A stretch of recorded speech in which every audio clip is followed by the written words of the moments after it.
Well, there we are. Hi, Joey. Hey, Joey. How are you? I'm doing well. It's so great to see you again. And thanks for joining me on True 30 this morning. I appreciate it. I'm thrilled to be here. So I should probably start with how we met. And we both belong to a community called Summit. And during an event in early April of this year, I watched you and Ashley Allison participate in a session called Crossing the Aisle, a bipartisan dialogue on the 2024 election. His purpose was to offer a rare transcendence of party lines, quote, unquote. And it was moderated by the lovely and talented Tara Palmieri of Puck News. And she did a great job with both of you guys. Ashley, your fellow debater, was a former Obama administration official who was also worked on Joe Biden's presidential campaign, as well as his transition team. And as an organizer and progressive advocate, she had plenty to say about the dangers of Mr. Trump and how and why our democracy is now at risk with all the possibilities of his reboot in 2024.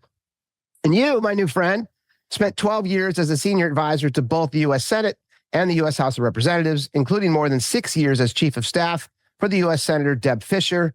You were recognized by The Hill as the top lobbyist in 2022. And in 2017, you were named by Politico as a top Senate operative in the New Guard Power List. There's so much more, which I introduced in the pre-recorded intro. But for those that skip it over, like, well, who is this dude? And I just wanted to make sure they knew. And so I really enjoyed the debate, as you know, because I came up to you after the session was over and I was like, introduce myself. And I said, hi, my name is Joey, and I'd love to have you on my show. And you kind of, you gave me your stuff. You were nice. And then we bumped into each other at one of the events. Like, we had a cocktail together, and then we had dinner together with Tara and a bunch of other fun people, and laughed our asses off for about 3 hours. I wish we recorded that, because that would have been fun. And it was at that moment where I was like, this is so great, because the whole session was the idea of proving that people can like each other on opposite sides of the aisle. And as a Democrat and you as a Republican, I was like, I love this man. Not only are you adorable, you're super smart. And I actually thought you did a fantastic job on the stage with a primarily left-leaning audience, not only with what you said, but what you decided not to say. So it was good. So a couple topics I thought we could talk about, considering you are such a stalwart on Capitol Hill. Sure. TikTok, I want to talk about, because rumor around the campfire is you and one of your colleagues had quite a bit to do with that. So we'll get there. RFK, kind of want to talk about him as a candidate. And we have to, just for fun, talk about Trump's stable of VP candidates. So that's kind of the discussion forum today. Let's do this. Again, I did some homework. You and a colleague of yours, and I don't even know his name, were instrumental in getting this bill passed. The bill itself, the House passed this legislation on April 20th that would ban TikTok in the United States if the popular media company's platform, Chinese-based owner, does not sell its stake within a year. And the bill passed the House with a 360 to 58 vote, which is pretty phenomenal considering our divided Congress today. Yeah, no, I mean, it was wild. And so I give all the credit in the world to my buddy. His name is Bijan Kumari. And it's kind of a cool story. And I want to sort of start at the very beginning, because I think it gives people hope for wanting to come to Washington and accomplish something. Because I think there's so many young people that are excited and want to get involved or get in the arena or get in the game. And they're a little discouraged right now. But this is kind of a great example of being able to do something even in a really tough environment. So this kid, he was a lawyer. He moved here from Nebraska and shows up at my office because I was a chief of staff for a Nebraska senator. We had no job openings, but he just wanted to meet someone. So I meet the kid, and he seems smart, seems like a good guy. So I'm happy to kind of ship his resume around the hill a little bit. Ends up getting a job with a congresswoman from Washington State, Kathy McMorris Rogers, who then goes on to become the top Republican on the House Energy and Commerce Committee, which is one of the most powerful committees in the Congress. My buddy BJ goes to become her counsel on the committee. Does kick-ass work because he's awesome and he's smart and he's a hustler. And Steve Scalise decides to steal him. So he poaches up. And he gives BJ a tech counsel job in his office. So he's overseeing essentially all the tech policy that's going through the House Republican Conference. And he, for like 2 or 3 years, has had his crosshairs on TikTok. He viewed it as a credible national security threat. He was concerned with sort of the way they were engaging with the Hill. And you guys probably recall, I mean, even President Trump at one point tried to ban TikTok unilaterally through the administration. That was struck down. And there had been subsequent efforts by Congress to try and address this, right? And it kind of came in fits and starts. It didn't really have any legs. And so a lot of people sort of wrote it off. And even this Congress, so the last 18 months, there were different versions of bills introduced, one in the House, one in the Senate, kind of taking on the idea. None of them really were gaining traction. They all sort of were stalling out. And so here we are. We've moved now into an election year, right? So we take sort of the dumpster fire that has been Congress. You take like the speaker drama from October, you layer that on. Then if you'll recall, there's all the border drama that started in December and then went on and carried into the new year. So this is not exactly like a constructive environment to get shit done, right? So we move into this election year, and BJ calls me and he says, "Hey man, I want to give you a heads up. We're going to be dropping a bill in the coming days to ban TikTok." And I'll never forget it. I was in bed. It was 9 o'clock at night. I tucked myself in. And I was like, "Well, that's cute. Okay." I was like, all right. So what's the plan, buddy?" And he lays it out there for me. And I was just like, holy shit, like this could work. Like he could do this. He had the relevant committee and rankers. So he had bipartisan support built in on key leaders. He had the China committee totally bought in, with Mike Gallagher sort of being the tip of the spear on the bill. He's quite credibly on both sides of the aisle. They had crafted it in consultation with the Biden DOJ. Bear in mind, these are House Republicans, right? Yeah. So they were approaching this in a very bipartisan manner, and they did it in a way to proactively address some of the attacks that they anticipated on getting, right? So they knew that there were going to be critiques on First Amendment grounds on any legislation to ban the app. So that's part of why they were in such close consultation with Lisa Monaco and her team over at DOJ. So they also had a number of legal scholars from the left and the right craft memos that sort of provided robust defenses as to why the bill was fashioned in such a way and it would survive the courts. So everyone was fully convinced about that. So not only that, they dropped the bill, and he knew that the name of the game here was speed, right? If you leave anything out too long, it dies, particularly anything in the tech space, because they have these armies of lobbyists that descend like the locusts. It's like the 8th plague in the Bible. And they kill shit, right? And they bleed stuff to death, and they slow walk stuff to death. And it's an art. I am one of these people. I get paid to do this. Like it is a time-honored tradition in the swamp. We are swamp creatures. And so they knew this, right? Like this wasn't like they saw this coming. So they dropped the bill. The committee marks it up, passes it a week and a half later, unanimously, which no one saw coming. I did not see it coming. 50-0, no dissent. Absolutely unbelievable. Both sides, unanimous. Bill sails through. World is shocked. No one sees it coming. So they get it to the House floor. He had convinced the speaker to move it quickly. It was unclear for a while where the speaker was on it because he, as you know, is new, had not made any real comments on it. President Trump had made some comments that he was not happy with a potential ban on TikTok. If you go back and you look at his comments, most of what he seemed concerned about was Zuckerberg, right? So he does not want Meta to have more power. And his concern is that if you ban TikTok, it creates a vacuum. That vacuum will be filled by Mark Zuckerberg and his growing empire, right? So that was sort of his approach. There's another guy named Jeff Yass, who's a conservative billionaire. Yep. He is one of the investors in the current TikTok. He's also a very large donor, both to President Trump and to congressional Republican candidates. And so he was also making clear that he was not happy that this bill was going to be moving. You might recall Kellyanne Conway, who I actually like quite a bit, but Kellyanne Conway was hired to not lobby, but sort of work on this issue. So TikTok was trying to find ways to crack Republican support, and amazingly, they didn't. Part of it, which I think you want to talk a little bit about, is just the idea that there really was a credible national security threat here.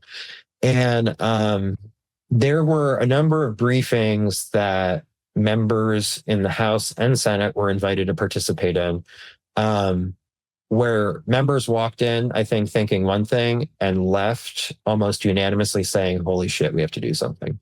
Now, I don't know what was told to them in those briefings, but I do know that those were a critical part in the story to convincing members.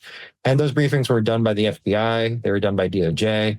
Now, you might recall there are some Republicans in the Congress that have issues with some of those entities right now. But the threats they described, I mean, had people shitting themselves, right? So there became this real sense that, like, we have got to do something. So when it came to the House floor, I mean, that thing sailed through. Huge vote, sailed through. So my buddy's thrilled, and I say to him, that's awesome, congratulations. What's the Senate strategy? And he's like, oh shit, yeah, we need a Senate strategy. So well, you mentioned something before, dude. Let me ask you this. You mentioned something that you were not in these hearings, but you said while you were walking around Capitol Hill, when people came out of that hearing, you saw the looks on their faces. Yeah. I mean, right? That it was like legit nervousness. There was teenagers shitting their pants kind of thing. Like, oh God, because this is something that's been debated even with, the pundits like Kara Swisher and Scott Galloway did a really cool show on this recently. And she said, that's the big issue, right? It's a First Amendment issue versus security risk. And the security risk seems to be outweighing. Is that kind of where you guys? Yeah. Well, I think we'll talk a little bit about that when we get to litigation, because I think that's sort of the that's fair question. But like, to your point, the security threat was viewed, and that was part of, perfect segue to the Senate. That's part of what enabled the Senate, which, as you know, moves slower, is less reactionary generally. They, particularly the committees that would deal with this, is Senate Commerce Committee, which is led by Senator Maria Cantwell from Washington State. That committee has not been particularly active. And so she also had made comments that she was not happy with the House bill. So there were real concerns that this thing could just die in the Senate. And Senator Cruz, who supported the concept of the bill, also wanted to mark it up himself. So he wanted to get his fingerprints on it, right? He didn't want just that, which is very senatorial, right? You just don't want some house shit. You want to like, So you got to go over there. So my buddy goes over there, and I was like, dude, man, you got to like explain to these people all the homework you did, like, who, why this was crafted in the way it was, blah, blah, blah, blah, blah. So he gets Rubio and Warner on board pretty early. So Rubio and Warner are the top two senators on the Senate Intel Committee. Yep. So Warner had previously indicated some concern, again, on this First Amendment question, and wanted to be, a lot of people, and I think rightly so, don't love the idea of legislation that targets a specific company, right? It's better to sort of target a problem. And if a company is captured in that, great. There were concerns about sort of doing it in this way. So Senator Warner, though, was sort of disabused of all that through these conversations. And his support early was huge. He, as a Democrat, also had a lot of credibility with Schumer and with Cantwell, again, who runs the Commerce Committee. So they were sort of able to start to make some progress. And then, there's only so many vehicles moving. When we say vehicles, we're talking about like bills, right? Like big bills that move through the Congress. This is, again, an election year. Like they're gone in August. They're going to be gone in October. They're going to come back for a lame duck, depending on who wins, depends on how lame the duck is, right? Like we might, sometimes when there's a transition, you get a lot of shit done. Like we call it like the Christmas tree. You hang all your shit on it and everyone gets their stuff through. Sometimes it'll just be like, hey, this is nice. We're going to be in control. So we are going to sit tight and wait till January 3rd, and then we're going to write our own bills. So we don't really know. But what we do know is there's not much moving, right? And so the House still had not passed their defense supplemental. So that was a bill that had money for Israel, it had money for Ukraine, and it had money for Taiwan. So those, and as you will recall, and you're very smart listeners, so I'm sure pay attention to all this stuff. Ukraine was sort of the big fight, right? Whether or not Mike Johnson, new speaker, is going to go along with the Democrats' request on that, which he ultimately did, and which is a whole separate kind of conversation. But as part of that calculus, I mean, we knew the best way to get this bill done, this TikTok bill done, was to add it to that bill, because the Senate had to accept whatever the House could pass, because it was the best the House could do. And everyone knew that. Like there was no modifying it. You had to swallow what Mike Johnson could get through. And so Johnson also needed some sweeteners, right? He needed to get some stuff. And this was like a good win. It's an anti-China win. China's like one of the top two issues politically right now, which is wild. But even in rural states, and you have states like Montana and Ohio where you have key Democrat races, Nevada, China's super salient. So it's helpful for their members to get a win too. So politically it all makes sense, right? So, but you never know. We're kind of like crossing our fingers and holding our breath. Does the speaker ultimately jam the bill in? He does. And that's how we got it through quickly. Because the fear was, while we had made progress on the Senate side and like it felt like the conversations were moving in the right direction, the committees working their will takes time. And like that whole thing could have taken months and months. And then all of a sudden, like it's the end of the Congress. You're trying to reconcile a House and Senate version. Nothing happens, blah, blah, blah. Tales old as time. Here we are. Nothing gets done. So this was like a way to like, boom, jam it in. Senate swallows it. And now we are moving to phase two, right? So we went from legislation to litigation. Yes. And that's now the next step, right? Is the DC Circuit Court. So interestingly, the bill was written in such a way that for the judicial review component, it was intended to go to the DC Circuit, because the DC Circuit is typically more deferential to national security arguments. Right. So one thing to keep in mind here that I didn't quite consider. So when the court is hearing the case, there will be a phase of that case that is classified. So it will be privately held in some kind of secure area. And the government will have an opportunity to present to the judges the national security threat in their view. Lawyers are present. They are able to argue over it. But these judges are going to see essentially what these senators saw, right? And so, these judges will make a decision as to whether or not they think it rises to the level that it should trump, pardon the word, it should trump First Amendment concerns here. And if you look back at like what some of the First Amendment concerns were, first of all, like in previous cases, so in the state of Montana tried to ban TikTok, and that overturned on First Amendment grounds. Part of that, there was no legislative process there. It was kind of like a shoddy, messy, indirect hit on them.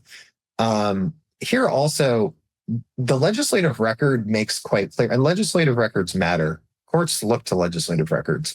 And what's super clear here is that Congress does not actually want the app banned. It wants the app under ownership.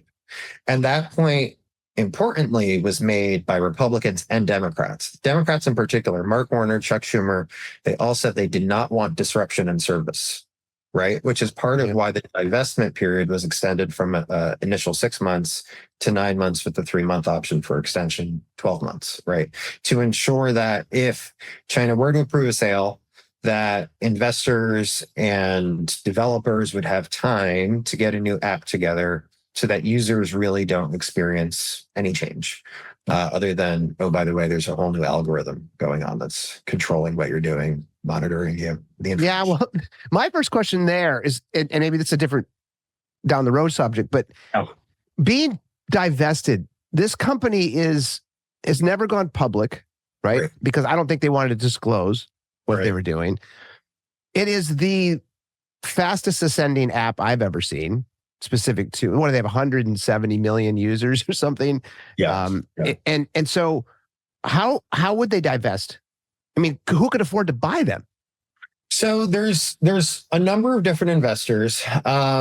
So some people have kicked around this idea that like could a Google or a Microsoft, there's no way that the FTC, in my view, particularly under Lina Khan, would allow. No way. No. Yeah, would allow Google or Microsoft to do so. Even in a Republican administration, I think there would still be some antitrust hurdles. I think so too. So there are, though, I will tell you, a number of investors who are eager to make bids, who I think have access to the money. I don't think the money... tens of billions of dollars, right? This isn't small investment. It could be, yeah, it could be hundreds, but it will likely be cheaper than initially anticipated because you're buying it without the algorithm. So essentially you're buying the username and the users, right? And there's also different ways they can splice this thing up. So they could segment out part of the company just for the United States and have like TikTok for the world and TikTok US or something like that. So they could like spin off, or they could just sell the whole company. I think if China were to approve a sale, my thought would be they would do the whole company, in part because you're starting to see the EU make similar moves like we just did in the United States. A lot of folks over there have been sort of expressing the same concerns. And I think when they saw the US act, it gave them some, stiffened their spine a little bit and thought, all right, why don't we do this? Which is unusual for Europeans. So, if they were to, I think, start really moving toward that way, I think you might see more of a willingness on the Chinese part to sell. So look, I think the money's not going to be a problem. The money's going to be out there. It's going to be lined up. I think there are really great people that are actively engaged in conversations. And I think the big question at the end of the day, so let's say like litigation takes a year, right?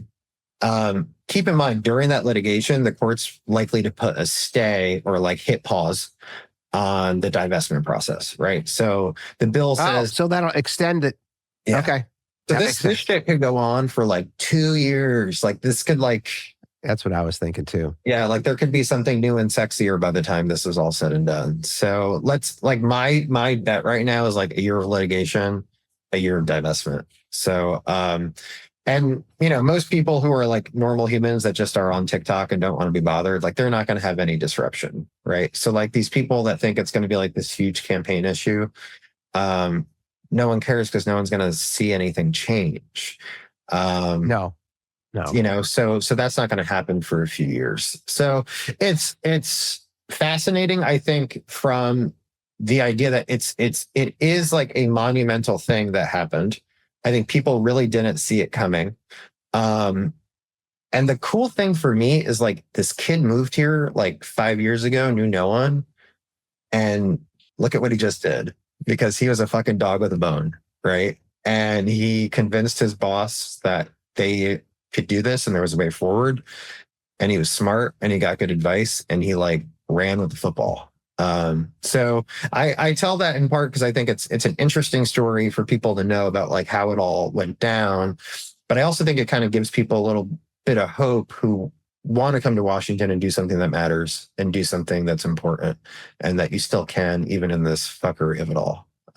And he did, right? This is a young man. who came in without a lot of experience. 30 years right? old. Yeah. He's smart as shit. He works hard, and he listened, and he's got good political instincts. And I mean, he killed the beast. Think about how many lobbyists TikTok employs, right? Like do you know? It's got to be a staggering amount. Yeah, and I mean that includes like former Senate majority leaders like Trent Lott. I mean, these are no lightweights, right? Like these are serious people. So it's pretty cool. Pretty cool. And so the First Amendment is that discussion will be decided in the courts at this point, right? Whether or not and targeting, as you mentioned, targeting one company over everyone else, specific to its ownership. In this case, how much of this, and I guess this will come out in court, but I think the CEO came into a congressional hearing and said that they had nothing to do with the CCP, right? They being China. Yeah. And I found that a little dubious in the sense that almost everything is attached to the CCP. Any affiliation with CCP. Right? That's not how it works. No, everything is the CCP. It's a state-owned business. They own it. They know what's going on. And to the point of the algorithm itself, isn't that kind of the fulcrum of its success?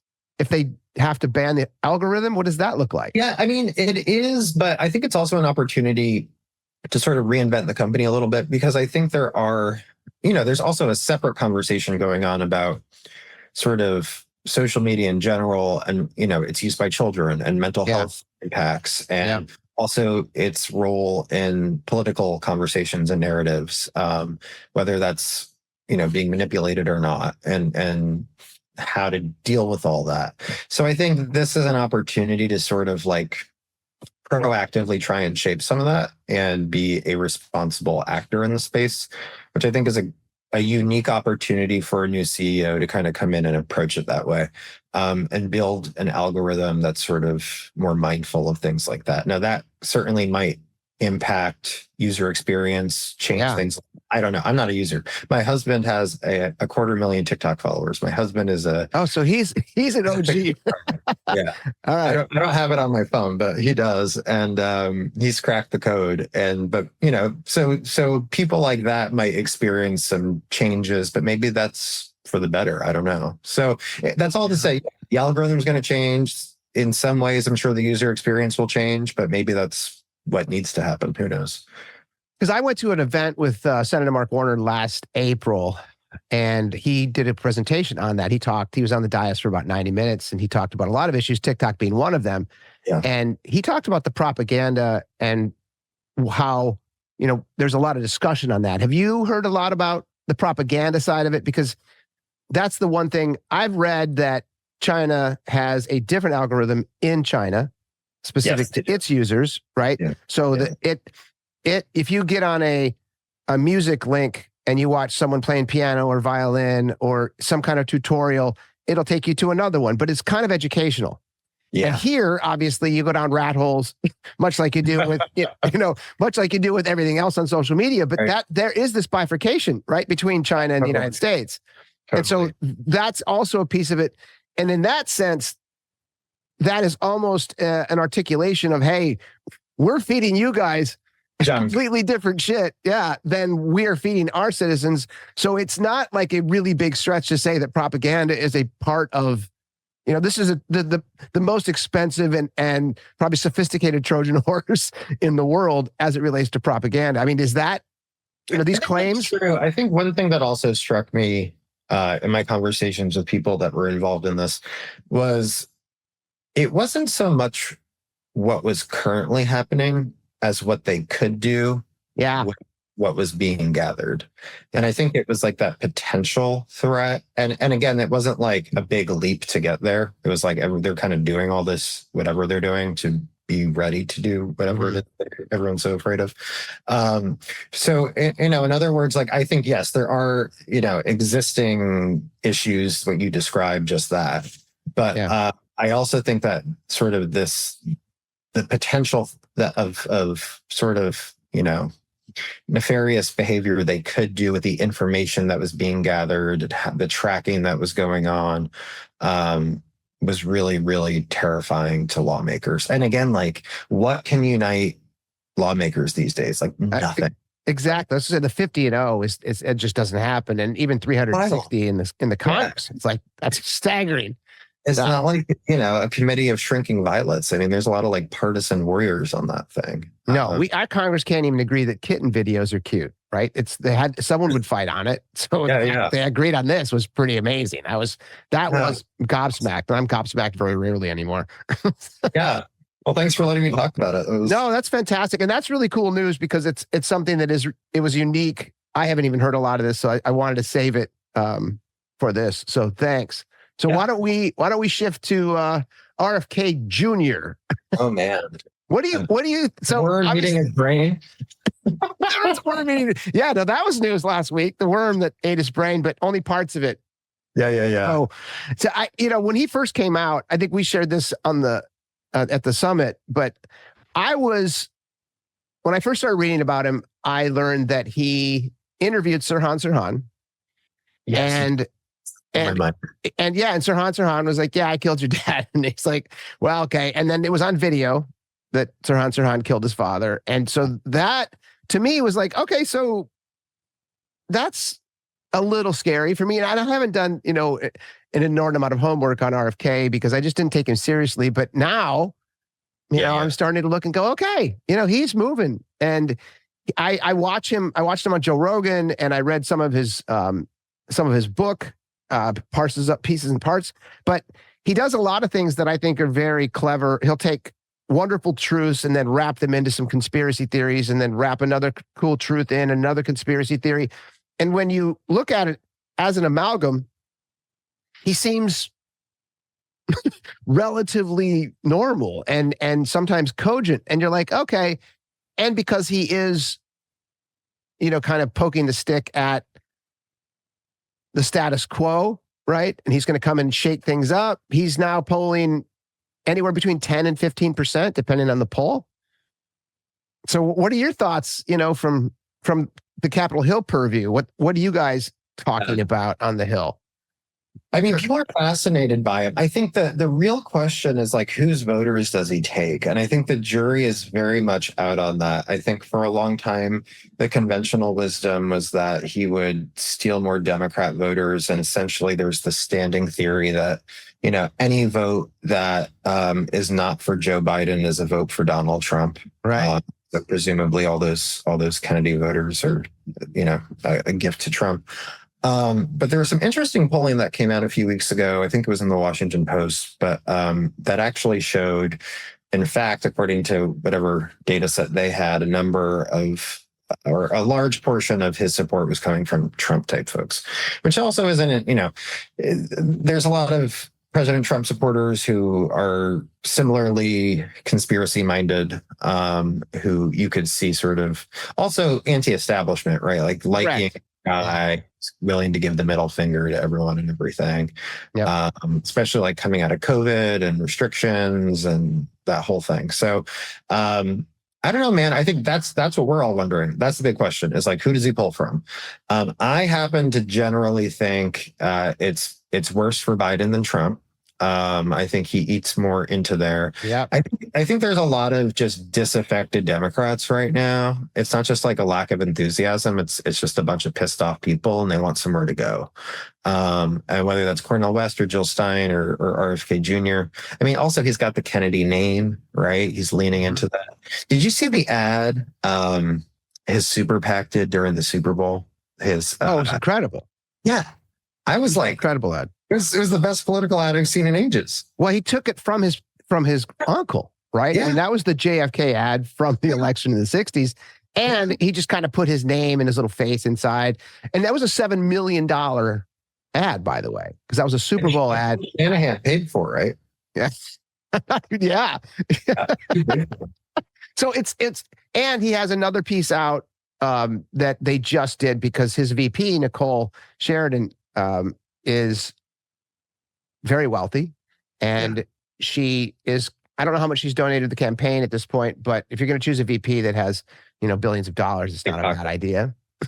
So but it's a very well-crafted piece. And coming from my media background, I appreciate how the production value, what they're Great. doing as far as the sequential messaging. It's very well done. And that's another thing too, that RFK needs to be looked at for that reason, because he does have a support mechanism within the Valley here in Silicon Valley. He has a lot of folks that are like, Totally. I dig this dude. He's different. Oh, so again, Joey at the top of the show said like we met on this cruise ship summit thing. It's like it's on a boat. I was shocked at all the RFK supporters. I was like, holy shit! Like these people were out there. There's a lot of, like you just said, a lot of people from the Valley who are super wealthy. And you also shared with me a different video of RFK. It was like a 30-minute video that I think did Shanahan pay for that? I think so. Yeah, I mean, very well crafted video. Same thing. Well done stuff. Yeah. So he's got an interesting appeal. He's got an interesting message. I think he definitely has an appeal to the fuck you crowd. Like, oh, no question. Everyone and everything. So yeah, I mean, you think this is going to be an election on the margins, right? Like, there's everyone this week is freaking out about like all the polls that have Biden down significantly in battleground states, which is not insignificant, right? It's you have to keep in mind a few things. Like tens of millions of dollars have been spent in the past few months by the Biden campaign attacking Trump. Trump's had his trials out there now quite publicly for several weeks. And you've got sort of general macroeconomic indicators that are moving in the right direction, more or less. Despite all those things, like Biden's still in the hole.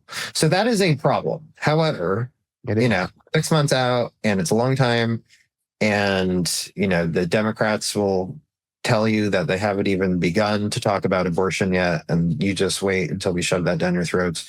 And nothing unifies Democrats like Trump and brings them home like Trump. But at the same time, like, I don't know. It's pretty amazing that the president's doing it in a state like Nevada, right? And you sent me this yesterday. Trump is at 44%. Biden is at 30%. RFK is at 11%. Stein is at 1%. So she's, typical Stein. Arizona is at 44% again. Biden is at 35%.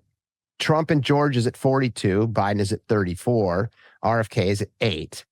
So RFK sits anywhere between 8 and 15, depending on the polls. And then one other thing I also read about was that, and I interviewed Juan Williams last year about the non-white vote, specifically black and brown. So we were talking about the African-American and Hispanic vote. And I said, there's a lot of polls out there, Juan, that are talking about the Democrats are losing a lot of these folks. And there are room around, 22% for African Americans this time around, and Hispanics are even more so in the sense that they're a lot of them, because of their religious beliefs and what's happening with they want change. They're not happy with what's going on the border. And so like that whole dynamic is some of the stuff I've been reading about is that dynamic is very important to recognize, because it's not a typical moderate voter. It's someone over on the right that is saying, if I don't vote for Trump, I'm going to vote for RFK. And so that is part of that discussion. Is Trump going to lose some voters based on that? And then they said, one of the articles I just read is that Biden is so far behind right now, RFK is not even an issue. If he has a comeback, then they have to worry more about RFK, because he might steal some of his voters, specifically in the 6 battleground states, right? The ones that we just mentioned. I mean, Nevada may be out of reach at 14%. And who knows? Look, I have a hard time believing that it's these margins will persist. I think they can't. They can't. I think it will be an election on the margins. And so then, RFK really matters, right? Because go back to 2016, when Jill Stein, who did not have 10 to 12% of the vote, she was getting like 2 to 3%. I mean, Jill Stein was the spoiler. Were it not for her, Hillary Clinton would have won the state of Michigan. She would have won the state of Pennsylvania. She would have won Wisconsin. So you layer onto that RFK at 10 to 12%. Then there's another problem, particularly in states like Michigan and now Minnesota, where you've got these, disaffected Arab American populations that are numbering in Michigan. You had 100,000 protest vote. 100,000 people. Right. Donald Trump beat Hillary Clinton by 10,000 votes in 2016 in the state of Michigan. So if all those people don't show up, I mean, that's a huge damn problem that the Democrats have to overcome. And Biden only won that by 2% in 2020, right? So that's a very small margin. And yeah, I mean that, yeah, that's telling. That's telling. Yeah. So there's just so many interesting aspects of this race that like we've not seen before. Like we've not seen a campaign run out of a courtroom. That's new. Yeah. You know, Yes. there's just a lot of X factors, right? Like this is the first presidential election since Dobbs, right? Yeah. So on the one hand, you've got state ballot initiatives all over the country, right? Which the state ballot initiatives are like undefeated in terms of the choice movement. Yeah. And so that is a motivating factor in terms of voter turnout. But at the same time, what's interesting, and Trump's approach in terms of deferring to states sort of got panned. His timing really couldn't have been worse with the state of Arizona coming out like the next day with like a law from 1864, right? But at the same time, what's interesting, if you think about it, is like, okay, now we're saying it's a state's problem. So is it less of a does it resonate less federally when people are going to the ballot box? I don't know the answer to that question. I suspect not, but it'll be an interesting test case, right? So like we're trying all this shit out for the first time in many regards, which is why it's kind of fun and fascinating for nerds like us that are, addicted and excited. Watching this shit every day. Well, let me ask you this. How many states do you think RFK will get on the ballot? He's on 2 right now, and he was interviewed by, who was I watching? I can't remember now, but he was being interviewed, and he said he will be on, it might have been Meet the Press, that he'd be interviewed. He'll be on every ballot by November. It's a bold statement, so I don't know. I agree, but I could see him being on at least half. I mean, okay. Dozen to half. I think, they've got a lot of money to spend to make it all work. The annoying thing about all that is like every state has different thresholds and requirements, and I can't imagine having to navigate all that. That seems like an epic nightmare. But I mean, he'll be on enough that he's going to be a problem. That much we know. And I think we're going to have a president who's, it's going to be like the 1992 election, where we're likely to have a president win with 43% of the vote. Could be. Yeah. No, it's it's a game changer. Speaking of the court, we could talk about our VP candidates that are now walking in and out of the court. So our next and last subject is our possible candidates, the stable of Donald Trump's VP candidates. So for those who are not paying any attention, I have a list of them. There's Doug Burgum, who is the governor of North Dakota, who ran for president and got less than 1% of the vote. He seems to be a nice guy in North Dakota. Successful businessman. He has no chance, right?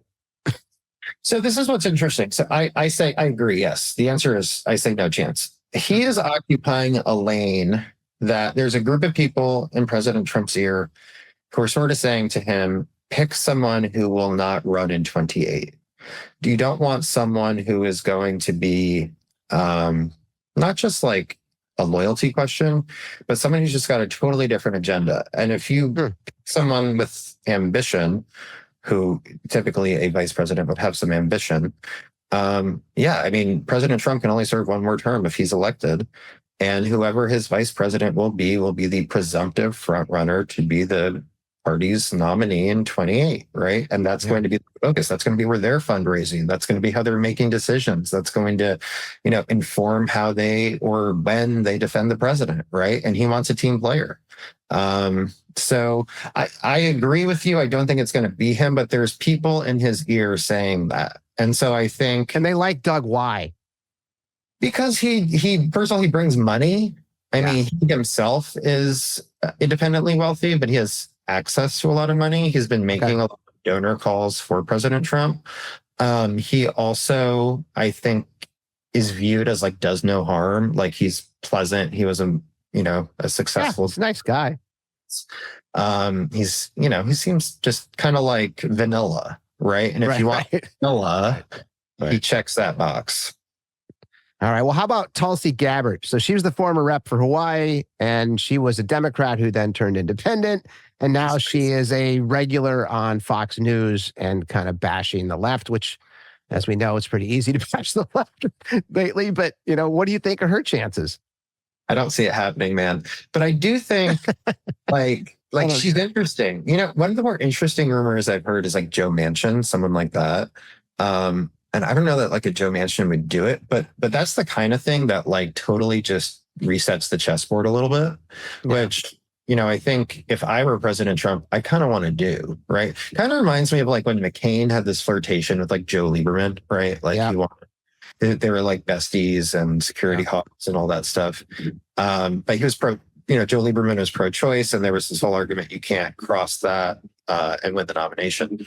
So I think, if I were Trump, Trump has such a unique hold on the party that he could turn over the chessboard and make a pick like that. I kind of think that would be interesting. I don't think it's gonna be Tulsi, but I think there's a dark horse out there in that space who maybe we're not all talking about right now. Well, and it probably isn't Vivek Ramaswamy, is it? I don't think. I have to bring him up for people who don't know. He's a 38-year-old hedge fund biotech entrepreneur who made a lot of money on his own. And if you hadn't watched any of the primaries, he made his personality abundantly clear. Do you remember when he rapped at the Iowa State Fair? It was cringeworthy. It was like Succession. I don't know if you ever watched that movie, Succession, but it was analogous to that. It was cringeworthy and awful. And then he obviously released the tennis video without his shirt on because he wanted to prove that he was fit. And I was like, oh, you're such a douchebag. But, he's a very smart guy. I read his book. I don't disagree with a lot of things he says, specifically around, corporations being, I don't want to get into that, but he's very smart. I'll just say that. I don't see him as a candidate. As Trump would say, as vice presidential timber. Right. There you go. And how about little Marco Rubio? There's that whole like residency problem, right? There's the SB Constitution. They're not supposed to be from the same state. So unless one is camping from Florida. No, I think I don't see Marco getting it. I think he, brings certain skills to the table, but I also think like Trump never really got over 2016 and him. Yeah, when you didn't like him ripping on his hands. I think for those who don't, Marco Rubio was a senator in Florida, and he went after Trump during the 2020 election and mocked his hands, and which equated to his penis size. And Trump and that's the thing too. Trump he took the bait. He went right up on the diets and said, "Hey, just want to make sure everyone knows I'm fine down there. Everything's good." You're like, okay, yeah, way to go, Marco. So you got him there. Tim Scott, Senator of South Carolina. I think Tim will be one of the final contenders in my view. I think he and the president have sort of built a rapport. I think they like each other. I think obviously Trump really has made it clear he wants to make inroads with the black vote. That's very much on his mind. Yep. And I think he thinks that Tim could help in that space. Also, Tim was super active on tax reform last go around, and worked pretty closely with Trump on some of that stuff. So there's some history there. They seem to like one another. I mean, Tim didn't set the world on fire necessarily when he was out on the trail, but I also think that might be a benefit to him. He almost seems more fired up when he's out with Trump in the past few months. So I don't know, but I think Tim also is like a bridge to the establishment, right? Like I think the establishment in DC and that whole donor class has always liked Tim. And so it kind of like checks a lot of boxes in a way. So yeah, I think Tim will be one of the final contenders. I think he's one of them too. The vice presidential apprentice race here. Yeah, I have him. I actually thought Senator Marco Rubio could have a chance. I thought Tim Scott has a bigger chance, but his autobiography was good. It's the sharecropper's son, that rode to senator. He seems to be a moderate in many ways. He is well liked. He's well respected within the community, specifically the Congress and Senate. But the top 5 maybe then for him. Yeah. And here's if you want to talk about like a fastball or tipping over the chessboard, this was in consideration as Tucker Carlson. Oh man, that would spice shit up. Like that would be spicy. You think he has any chance? I mean, number one, I haven't heard he's even want to do it, but I cannot divine the president's mind or heart. I would think, talk about being potentially overshadowed if that's a sensitivity. Yeah. I think Tucker would be problematic there.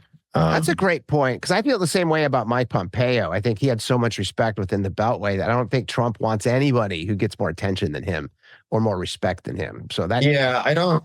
And like Mike is not. I don't know. Mike is kind of like, he's a very serious guy. I don't know that he'd be great on the trail. You know what I mean? It's smart. That's smart. Now, Kristi Noem, I thought, for those who don't know, she was the South Carolina Senator governor who recently, and I think it's out now. I think it's published. She published her book. Out.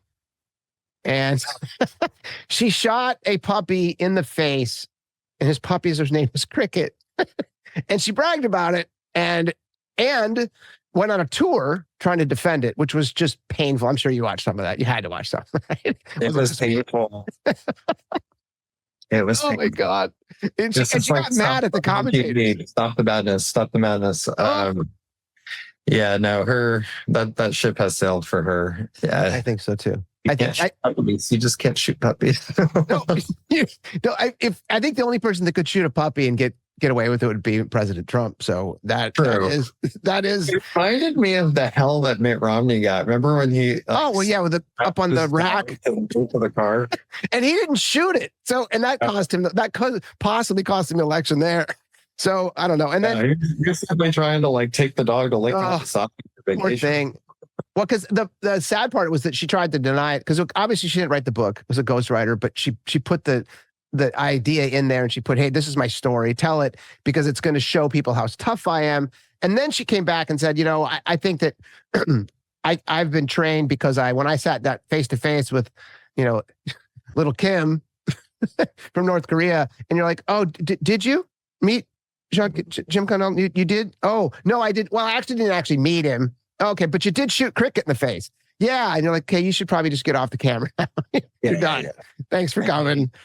Would it end? It just kept going. No, she just kept going on every show. And I was like, you have to stop. And I'm not a big fan of hers, but I was like, yeah, you're just, no. It's too uncomfortable for me to watch. Elise Stefanik. And for people who don't know who she is, congressman in New York, or congressperson in New York, and she was recently elevated to a different level of status based on her congressional hearings with the 3 presidents, Claudine Gay probably being the most written about and talked about, specifically because she resigned after that session. And Elise Stefanik did a very good job of pinpointing them on their legal questions or their legal responses to the anti-Semitic issues on these elite campuses. Do you think that she has enough gravitas? Is she moving forward? She's very interested. Yeah. Yeah. No, she's working hard for it. God bless her. It's just, there are not often vice presidents chosen from the House of Representatives, right? It just doesn't happen that often. I think it's hard for them to overcome that hurdle of being like junior varsity, so to speak. She mentioned she did a really terrific job in that hearing and then afterwards, and has continued to do so. I think she's got a bright future ahead of her. I just don't know that this is her moment, so to speak. Not ready yet. Yeah. But I think she's got a lot of potential. I could see her as a great governor in New York, to be honest. I think that would be next step. Yeah, it makes sense. All right, so let's end on this one. How about, J.D. Vance? I think you probably wrote a piece on J.D. Vance maybe a year or so ago. And I wrote it because I liked him. And I read his book, Hillbilly Elegy, in 2016. And it inspired me. And what I liked about him was he is a true pull yourself up from your bootstraps kind of guy. So he kind of emulates that, John Galt character in Ayn Rand's famous book, where the Republicans like that. And everyone that read the book kind of agreed that, hey, because he poked holes in politicians that are only in it for themselves. And a lot of the issues are on welfare states and what's going on with budgets. And so he had a lot of very, I think, valid complaints woven into the tapestry of his memoir. And then when he came out to run for the Senate in 2022, he had to kind of backpedal on a lot of what he said. So originally he talked about Donald Trump being the analogous to the fentanyl being taking over the Appalachian Valley as an example. He used a lot of metaphors like that, where Donald Trump was very dangerous. And then as he started to run for Senate, which I know happens with everybody, is he kind of turned tail and said, hey, Donald Trump is the best president in my lifetime, and he's someone that I want to be part of. And I get why he did it, but as I shared with you off camera, that bothered me, and I was really upset, and that's why I wrote the piece. I was just like, oh, you broke my heart, JD. Yeah. What do you think of JD Vance? He's obviously very powerful, and for people who don't know him, he did grow up very poor, and he actually went into the Marines to clean himself up. Mm-hmm. Went to Ohio State, graduated magna cum laude, then went to Yale Law School, did very well there, came here to the Silicon Valley and worked for Peter Thiel as an investor and VC, and had an amazing career. So he's obviously incredibly intelligent, very well connected, someone I think has a very good future in politics.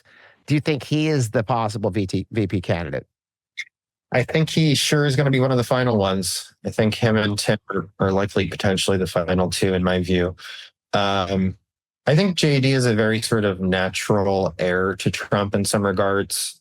He, like Trump, I think is iconoclastic. I think he's difficult to stick in any one lane, which is useful. Yeah. He really has embraced sort of the populist narrative.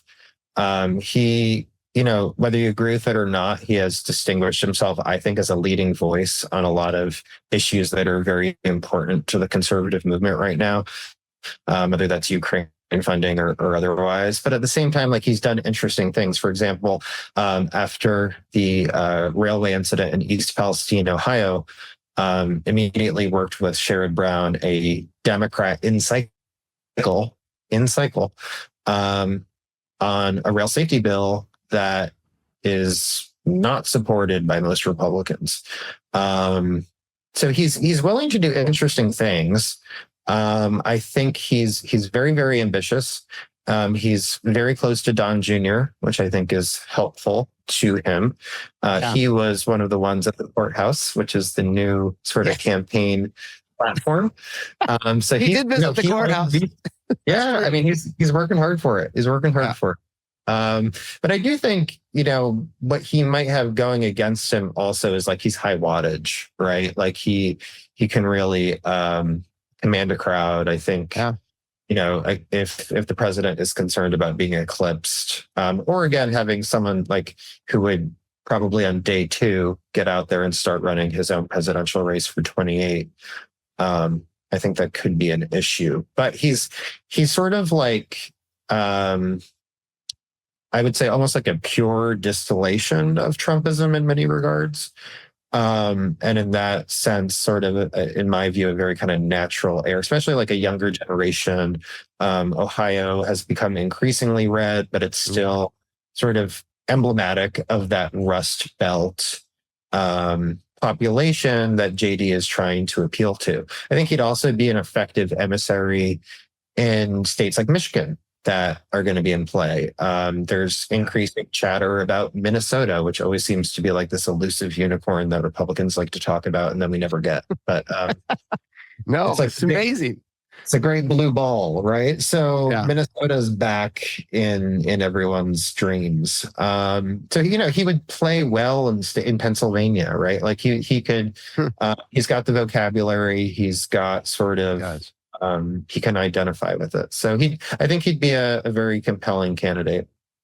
Any chance that we could, somehow have the Democrats just admit, we'll just take JD Vance, and elevate him to the presidency. Just because my biggest concern is Mr. Trump winning. But I think that, and JD Vance, again, I have issues with him, but I wouldn't lose sleep over him being our president.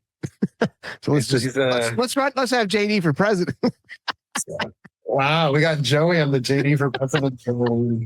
Over Trump. Very productive hour, Joey. We've really moved things. That's a very good point. I should probably stop there, but yeah. No, dude. Next. This was great. And I always appreciate your time and I look forward to more of these. So yeah. Joey, I appreciate you. I appreciate all of your knowledge and sharing, specifically TikTok. That was fascinating to hear because I didn't know anything about it. So thanks for sharing it with us. I adore you. Thank you for having me on, Joey. It was a lot of fun. And hopefully the first of many, many good. Yes. We'll do this again. Have a good one. Cheers.